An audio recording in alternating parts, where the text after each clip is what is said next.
Bihar DElEd सत्र 2025 से 27 का इसमें वर्तमान में जो संयुक्त प्रतियोगिता परीक्षा होता है उसका फॉर्म वगैरह भरा रहा है। और ये अपॉर्चुनिटी किसके लिए है? तो जो विद्यार्थी इंटर की बोर्ड एग्जाम उत्तीर्ण कर चुके हैं किसी भी साल उनके लिए। उसके साथ साथ सबसे महत्वपूर्ण जो छात्र छात्राएं इंटर की बोर्ड एग्जाम 2025 में मतलब इस साल आपका इंटर का एग्जाम जो 1 फरवरी से शुरू होने जा रहा है इसमें भी अगर आप सम्मिलित हो रहे हैं तो आपके लिए भी एक खास अपॉर्चुनिटी है। आइए इसके बारे में हम लोग विस्तार से जानते हैं क्या है डीएलएड और कौन कौन विद्यार्थी इसके लिए आवेदन कर सकते हैं और इसमें अगर आप पढ़ाई करते हैं तो इससे क्या क्या आपको बेनिफिट होगा। तो ध्यान से चीजें स्टेप बाय स्टेप समझते चलिएगा। अब देखिए यहाँ पे डीएलएड और ये भी जो एग्जाम है ना ये बिहार बोर्ड ही एग्जाम कंडक्ट करता है, ठीक है। मतलब बिहार विद्यालय परीक्षा समिति जो आपका मैट्रिक इंटर का एग्जाम दे रहा है वही इसके लिए कंडक्ट करता है। कौन विद्यार्थी आवेदन कर सकते हैं तो मैं बता दिया जो मैट्रिक मतलब इंटर की बोर्ड एग्जाम उत्तीर्ण कर चुके हैं, अच्छा, और इंटर के बाद या जो इस साल परीक्षा में सम्मिलित होंगे दोनों विद्यार्थी उत्तीर्ण कर सकते हैं। मान लीजिए आप ग्रेजुएशन कर ले तभी आप कर सकते हैं इसके लिए आवेदन, इन्हें कभी भी कर लिए बस इंटर में आपका 50% नंबर होगा। वो सब क्राइटेरिया वगैरह आगे हम लोग चर्चा करेंगे। अभी समझते हैं आखिर में क्यों जरूरी है, क्यों करें, एक क्या है। तो देखिए बिहार बोर्ड इसका एग्जाम आयोजन करता है और डीएलएड क्या होता है कि एक मतलब कि डिप्लोमा इन एलिमेंट्री एजुकेशन, मतलब डीएलएड जो है अगर आपको प्राइमरी शिक्षक बने, ठीक है। गवर्नमेंट जॉब आजकल क्या है, गवर्नमेंट जॉब आप देख रहे हैं कि काफी ज्यादा मतलब कि हर एक जगह वैकेंसीज दिन पर दिन कम आता है।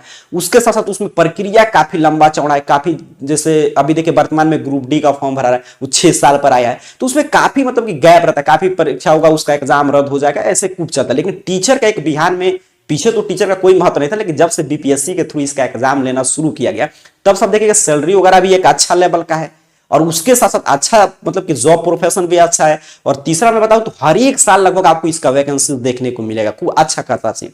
तो ये जल्दबाजी में अगर जिनको नौकरी चाहिए तो उनके लिए सरकारी नौकरी में क्या क्या कब प्लानिंग करना है इसका, और सही टाइम क्या होता है कि इंटर का एग्जाम के साथ अभी से इसका प्लानिंग करना है। अब देखिए तो ये जो है मतलब कि टीचर बनने का पहला स्टेप इसे आप कदम मान सकते हैं। आपको अगर गवर्नमेंट टीचर बनना है, प्राइमरी टीचर के लिए होता है, प्राइमरी टीचर बनना है तो आपको क्या करना होगा इंटर, और इंटर पे के बाद आपको क्या करना होगा मतलब आप इंटर में कितना नंबर 50% नंबर से आप चाहे उत्तीर्ण कर चुके हैं या इस साल एग्जाम दे रहे तो आपको 50% अंक लाना होगा। उसके बाद मैं टीचर बनने का स्टेप बता रहा हूं, पहला कदम होता है डीएलएड प्राइमरी टीचर के लिए। आप डीएलएड जब कर लेंगे, ये जो डीएलएड का फॉर्म आया है, तो उसके बाद आपको सीटेट या सीटेट का पेपर 1 या बीटेट जो होता है बिहार चाहे आपका एस्टेट होता है उसका पेपर 1 एग्जाम पास करना होगा। फिर आपको बीपीएससी के द्वारा जो टीचर वैकेंसीज निकाला तो वो एग्जाम पास करना होगा, तब आप शिक्षक बनेंगे। तो ये पूरा प्रक्रिया है।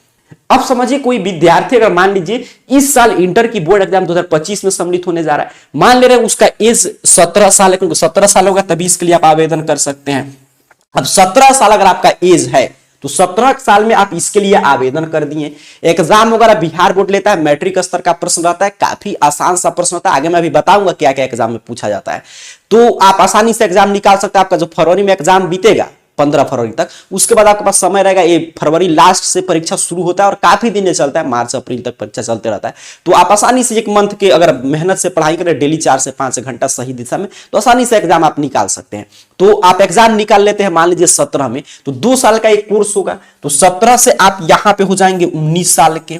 अच्छा, और इस 2 साल में जब आपको टीचर मतलब 17 से 19 साल के एज में आप क्या कर रहे हैं कि अपना इसका भी तैयारी कर रहे हैं, इसका भी तैयारी कर रहे हैं साथ में।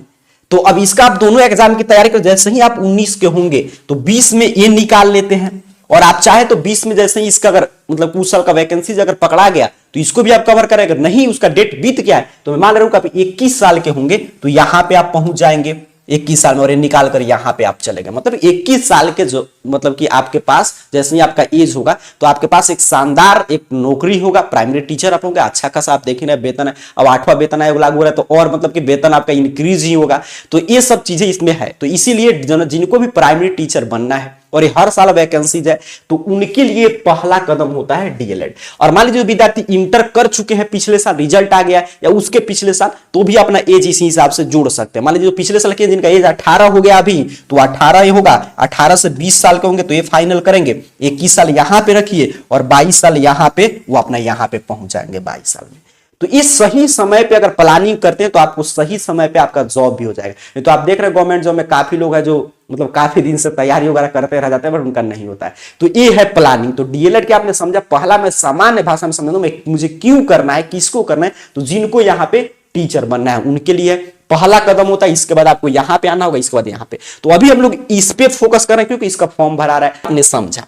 अब इसमें देखिए डीएलएड क्या होता है, तो यहाँ पे जैसे कि मैं बताया कि ये 2 साल का एक है, इसमें क्लास 1 से 8 तक के टीचर का मतलब तैयार करना इसका उद्देश्य होता है, और ये 2 साल का होता है। आगे के लिए हम लोग बढ़े तो यहाँ पे क्या बता रहा है कि कौन कौन इसके लिए आवेदन कर सकते हैं। तो जो विद्यार्थी कभी भी इंटर की बोर्ड एग्जाम उत्तीर्ण कर चुके हैं 50% अंक के साथ, और जिन कास्ट कैटेगरी को छूट मिलता है उनको 45% अंक है, तभी वो आवेदन, जैसे मान लीजिए SC ST कैटेगरी के परीक्षार्थी हैं तो आवेदन कर सकते हैं। तो 50% के साथ आप इंटर उत्तीर्ण कर चुके हैं तो आप भर सकते हैं। अच्छा, उसके साथ साथ ये नहीं कि आप ए प्रश्न से ग्रेजुएशन उत्तीर्ण कर चुके तभी आप भर सकते हैं, आपके इच्छा पे।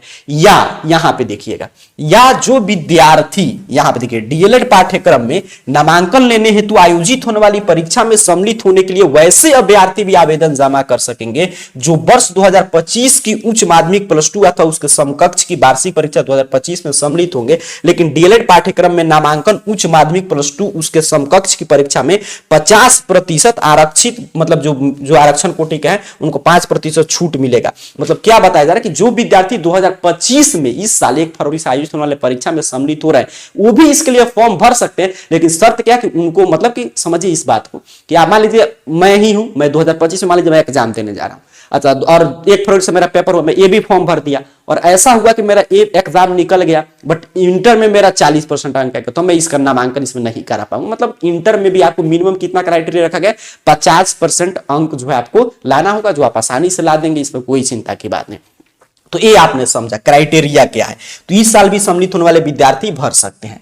अब देखिए क्या है और दूसरा क्राइटेरिया, तो एज आपका 17 साल न्यूनतम होना चाहिए, मतलब सबसे कम। अधिकतम तो कोई लिमिट नहीं है, जितना भी एज है आप बढ़ सकते हैं, 37, 40, 50 जो भी आपका एज हो इसके लिए आप आवेदन कर सकते हैं। न्यूनतम जो एज है वो 17 वर्ष आपको होना चाहिए। कब तक काउंट होगा, तो 1 जनवरी 2025 तक आपका 17 वर्ष होना चाहिए। कितना शुल्क लगता है, आवेदन शुल्क, तो आवेदन शुल्क आपका, अगर मान लीजिए आप मतलब कि छूट वगैरह नहीं लेते, अनुसूचित जाति, अनुसूचित जनजाति और दिव्यांग कोटि के परीक्षार्थी का 760 और बाकी लोगों का 960 रुपया है, मतलब रजिस्ट्रेशन शुल्क है, एग्जाम का शुल्क। कितना देर का एग्जाम होता है, तो देखिए 2.5 घंटा का एग्जाम होता है, 150 मिनट का, समझ रहे, 2.5 घंटा, और मात्र 120 प्रश्न आपको सॉल्व करने के लिए दिया जाता है। इसमें हिंदी से आपको भाषा चुना, अगर आप उर्दू लिए होंगे तो उर्दू से प्रश्न, अगर हिंदी लिए होंगे तो हिंदी से 25 प्रश्न, एक अंक का 25 अंक, इसमें निगेटिव मार्किंग वगैरह नहीं रहता है। मैथ से मैट्रिक के मैथ रहते हैं, शांत ये सब चीज, मतलब मैट्रिक लेवल का, ये 25 प्रश्न पूछा जाएगा, 25 अंक का। मैट्रिक के साइंस से 20 अंक का 20 प्रश्न, सामाजिक अध्ययन से 20 प्रश्न रहेगा। अच्छा, फिर उसके साथ साथ अंग्रेजी से 20 प्रश्न पूछे जाएंगे, और रीजनिंग वगैरह से 10 प्रश्न, टोटल 120 मार्क्स का। प्रत्येक सही उत्तर के लिए 1 अंक, और गलत उत्तर के लिए कोई भी अंक वगैरह इसमें नहीं काटा जाता। तो ये समझिए कितना आसान है। इसलिए मैं बोला कि अगर आप अच्छा से मैट्रिक पढ़े, इंटर पढ़े, और आपका अगर मतलब की इच्छा है कि हाँ गवर्नमेंट टीचर बनना है, तो इसके लिए आप आवेदन करेंगे, आसानी से आपका निकल जाएगा एग्जाम। मतलब कि आपके पास समय रहेगा पूरा 15 फरवरी से, आपका जब पेपर खत्म हो जाएगा तो उस समय से 1 मंथ बस पढ़ाई करेंगे। आप देख ही रहे, निगेटिव मार्किंग है नहीं, 2.5 घंटा पेपर को सॉल्व करने के लिए समय दिया जा रहा है। तो ये आसान चीज है, ठीक है। ये तो क्योंकि एक देखिए जॉब थोड़ा वो है, ये क्या है कि आपको ये एक मतलब उसका पहला स्टेप आप रख रहे हैं, वहां पे जाकर आप पढ़ाई करेंगे 2 साल, जिस भी स्कूल कॉलेज में आपका नाम मतलब कि आएगा, वहां पे जाकर आपको पढ़ना पड़ेगा। तो वो चीजें पढ़ाई के लिए तो इसलिए ज्यादा हार्ड नहीं है। वहीं पर नौकरी के लिए तो थोड़ा सा चीजें उच्च लेवल का होता, आप 1 मंथ नहीं पूरा 1 साल आपको समय देना होता। और मैट्रिक में आप पढ़े हैं वही चीज पूछेगा, इंटर में आप पढ़े हैं वही चीज। अब इसमें पास करने के लिए 120 नंबर में क्या करना होता है, तो आपको 35% अंक लाना होगा, और जो आरक्षण मतलब कि श्रेणी में आते हैं जो भी विद्यार्थी, उनको 30% मात्र, मतलब 120 में अगर आप 35% मान के चलिए लाते हैं तो इसमें आप पास कर जाएंगे, फेल वगैरह इसमें आप नहीं करेंगे, समझिए, मात्र 35%। लेकिन अगर चाहते हैं कि आपके घर के पास के किसी कॉलेज में आपका नामांकन हो जाए, डीएलएड कॉलेज में, या मतलब कि आसपास अपनी इच्छा के अनुसार आप नामांकन लेना चाहते हैं, तो जितना अच्छा अंक लाएंगे उतना ही अच्छा आपको कॉलेज मिलेगा, और उतना ही अपने घर के पास आप रहकर चीजें पढ़ पाएंगे। तो न्यूनतम ये है 35% अगर आपका आता है तो आपका कहीं ना कहीं नामांकन हो ही जाएगा। लेकिन अगर इससे जितना अधिक आप लाएंगे, जितना ही मान लीजिए 120 था, 120 में से 110 आपने लाया, 100 प्लस लाया, तो आपका जो भी इच्छा होगा, जहां पे भी आपको पढ़ाई करने का, वहां पे आपको कॉलेज में नामांकन हो जाएगा। तो जितना आप अच्छा अंक लाएंगे उतना ही बेहतर कॉलेज, और उतना ही चीजें आसान हो जाएगा पढ़ाई करने में। और जितना ही कम अंक लाएंगे उतना ही दूर आपका मतलब कि भेजेगा पढ़ने के लिए, क्योंकि जहां पर सीट बचेगा आपका कट ऑफ मैच करेगा, वहीं पे आपका नामांकन होगा। लेकिन न्यूनतम पासिंग मार्क इसमें 35% मात्र रहता है। इसलिए मैं बताया कि कोई विद्यार्थी 1 मंथ पढ़ाई करेगा तो आसानी से इतना नंबर ला लेगा। डेट वगैरह तो इसके लिए वर्तमान में आवेदन चल रहा है, अब कुछ ही दिन और बचा है, 27 तक आप आवेदन कर सकते हैं। क्या क्या डॉक्यूमेंट्स लगता है जिनको फॉर्म भरना है, तो 10th का मार्कशीट का फोटो आपको अपलोड करना होगा, 12 का मार्कशीट और निवास, ये 3 चीज हो गया। और बाकी जो जिनको जाति वगैरह का छूट लेना है उनको जाति वाला प्रमाण पत्र, तो ये बस आपको यहाँ पे अपलोड करने की आवश्यकता है। तो ये पूरा यहाँ पे डिटेल था आपके डीएलएड के बारे में। अगर आप फॉर्म वगैरह भरना चाहते हो तो सभी जानकारी आप कहां से पढ़ेंगे, कहां से आवेदन करेंगे, ये भी मैं आपको बता दे रहा हूं। इस संपूर्ण जानकारी के लिए सिंपल सा आपको अपने मोबाइल फोन का कोई भी ब्राउजर ओपन करके इस तरह गूगल सर्च बॉक्स में आइए और इस चैनल का नाम यहाँ पे देख लीजिएगा, AR जॉब पोर्टल, आपको टाइप करके सर्च करना है। आपके सामने सर्च रिजल्ट आएगा और इस तरह AR जॉब पोर्टल जो स्पेलिंग यहाँ पे देख रहे हैं यही स्पेलिंग, इस चैनल का नाम टाइप करके सर्च कीजिएगा, आपके सामने सर्च रिजल्ट आएगा और ARjobportal.in वेबसाइट इस तरह आप में शो होगा। सिंपल सा आपको इस वेबसाइट पे क्लिक कर देना है। अब देखिए जो विद्यार्थी फॉर्म अगर आप भरना चाहते हैं, इच्छुक है, पहले अपना लक्ष्य डिसाइड कीजिए क्या आपने को वहां पे पहुंचना है कि नहीं, जो मैं शुरू में बता रहा था। अगर जाना है तभी हम इसके लिए भरेंगे, नहीं तो क्यों, हम जिस दूसरे फील्ड में जाना चाहते हैं तो उसकी तैयारी करेंगे। तो अगर आप मान लीजिए इंटर उत्तीर्ण कर चुके हैं फिर भी इसका फॉर्म भर रहे हैं तो आपको इसका तैयारी शुरू कर देना चाहिए। अच्छा, अगर आप इंटर नहीं उत्तीर्ण के, इस साल आप इंटर की बोर्ड एग्जाम में सम्मिलित होने जा रहे हैं, तब अभी आप इस का डेट बीत रहा है तो सीधे आप फॉर्म इसका भर सकते हैं, ऑनलाइन करके इसको छोड़ दिए। अपना इंटर का एग्जाम मेन है वो अपना दे देंगे, उसके बाद इसकी तैयारी करेंगे। और इसके लिए अगर आप इच्छुक होंगे सिलेबस वगैरह या प्रीवियस ईयर क्वेश्चन का हल वगैरह कराने के लिए आप बोलेंगे तो वो भी मैं करा दूंगा, ताकि आप प्रीवियस ईयर क्वेश्चन पेपर से क्या होगा, जैसे पिछले साल का आप सेट बनाएंगे, मैं बना कर दिखा दूंगा, तो आपको ये अंदाजा होगा कि हाँ इस लेवल का प्रश्न आ रहा है तो अपने को इसी रूप में तैयारी करना है और आपसे निकलेगा कि नहीं। तो ये सभी आपका डिमांड आएगा कि सिलेबस इसका बता दीजिए कौन कौन चैप्टर पढ़ना है, या प्रीवियस ईयर का सेट प्रश्न पत्र सॉल्व करा दीजिए जिससे हमको अंदाजा हो जाए कि हाँ इस लेवल का प्रश्न है, तो वो भी आपके लिए उपलब्ध करा दिया जाएगा इस चैनल पे। अब देखिए यहाँ पे आइएगा तो लेटेस्ट जॉब यहाँ पे कैटेगरी है। अब तो अगर आप इंटर उत्तीर्ण कर लिए हैं या इंटर मतलब कि आप उत्तीर्ण कर चुके हैं या इस साल उत्तीर्ण करेंगे तो आपके लिए हर एक जानकारी जो भी आता है रिजल्ट वगैरह तो गवर्नमेंट जॉब से संबंधित इसी वेबसाइट पे आपको देखने को मिलेगा, तो यहाँ पे आपको विजिट करते रहना है। अब लेटेस्ट जॉब में आइएगा तो यहाँ पे देखिए सबसे ऊपर लिखा गया है बिहार डीएलएड को लेकर हर एक यहाँ पे हर एक तरह की जानकारी है। यहाँ से आपको इस वेबसाइट पे आना चाहिए जब भी आपके पास समय हो, और यहाँ से अपना कैरियर आप डिसाइड करने में काफी मदद ले सकते हैं। ARjobportal.in वेबसाइट पाइएगा ना तो यहाँ पे हर एक तरह का जानकारी है। और खास बात यहाँ पे क्या है कि यहाँ पे आप आएंगे तो सिलेबस कैटेगरी में देखिए हर एक एग्जाम का सिलेबस मिल जाएगा, तो यहाँ से आप देख सकते हैं कौन आपके लायक एग्जाम है। बाकी यहीं पे बिहार स्पेशल में भी आइएगा तो जाति या निवास वगैरह अगर बनवाना होगा तो यहाँ पे पोस्ट मिल जाएगा, आप खुद से आवेदन कर सकते हैं, आसान प्रक्रिया है।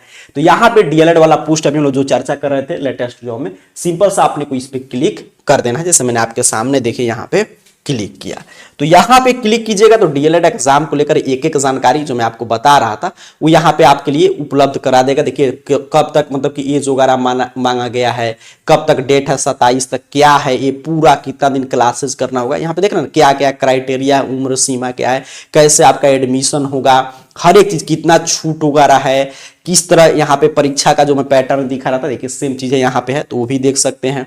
यहाँ पे कितना फी वगैरह लग रहा है, कैसे आप आवेदन करेंगे, पूरा यहाँ पे चीजें समझाया गया। देख लीजिए कितना का फोटो वगैरह सिग्नेचर वगैरह अपडेट करना है। और यहीं पे नीचे की तरफ आप बढ़ते आइएगा, पूरा जानकारी पढ़ लीजिएगा, यहाँ पे पढ़ लीजिएगा तो इसके बारे में आपको संपूर्ण जानकारी मिल जाएगा। अप्लाई वगैरह करना है तो यहाँ से आप अप्लाई भी कर सकते हैं, नोटिफिकेशन वगैरह पढ़ना है तो वो सभी चीजें भी यहाँ से आप देख सकते हैं, सभी चीज आप पढ़ सकते हैं। यहाँ पे नोटिफिकेशन ऑफिशियल जो आया है वो पढ़ना है तो यहाँ पे पूरा जानकारी है। तो डीएलएड के बारे में मैंने आपको पूरा समझाया और किनके लिए खास अपॉर्चुनिटी और क्या है ये भी मैंने उम्मीद कर रहा हूं कि आपको बिल्कुल सामान्य से भाषा में समझाने का प्रयास किया हूं। बाकी जानकारी यहाँ से आप पढ़ सकते हैं। और कोई इसके बारे में जानकारी चाहिए तो नीचे कमेंट, या और किसी भी एग्जाम के बारे में जानना चाहते हो तो नीचे कमेंट बॉक्स में जरूर बताइएगा। अगले वीडियो क्लास में, तब तक के लिए आप सभी को बहुत बहुत धन्यवाद।